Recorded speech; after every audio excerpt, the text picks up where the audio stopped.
Bonjour, Stéphane Vaiti, je suis le fondateur du cabinet LCA. C'est un cabinet conseil en gestion des ressources humaines et dans ce cadre, nous proposons des prestations de bilan de compétences. Alors, qu'est-ce qu'un bilan de compétences? Une première réponse, une réponse institutionnelle, une définition officielle. Le bilan de compétences est une prestation inscrite dans le Code du travail. Le bilan de compétences permet à un salarié, après analyse de ses motivations, de ses compétences, de ses aptitudes, de définir un projet professionnel et, le cas échéant, un projet de formation. En d'autres termes, le bilan de compétences est un outil de gestion de carrière. C'est un outil qui permet de réfléchir à la définition de son évolution professionnelle, de son parcours professionnel. Si je vais plus en avant dans la définition, je dirais que le bilan de compétences est un outil, un tremplin, un levier qui permet d'infléchir, qui permet d'évoluer dans sa trajectoire professionnelle, aidé d'un professionnel, donc qui va accompagner la personne dans toute cette réflexion sur elle-même et sur les actions à mettre en place pour que son projet puisse se concrétiser.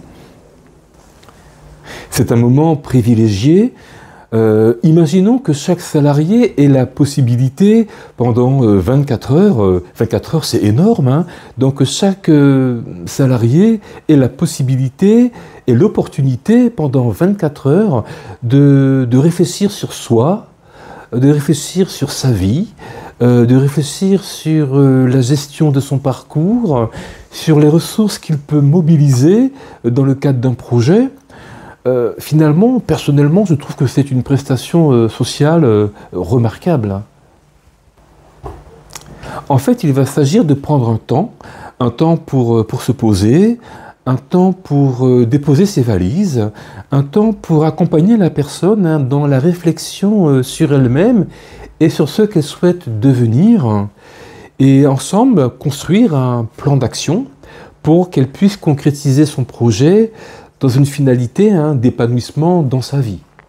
Faut-il une préparation au bilan? Je veux une réponse plus mesurée. Je pense que l'essentiel réside surtout dans l'état d'esprit. Se laisser traverser par le questionnement, se laisser traverser par la curiosité de soi, de son environnement.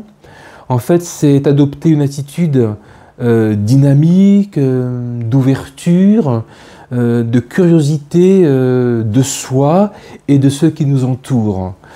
En fait, je pense qu'il s'agit plus d'une question d'attitude que de connaissance, plus une question de savoir-être que de savoir-faire.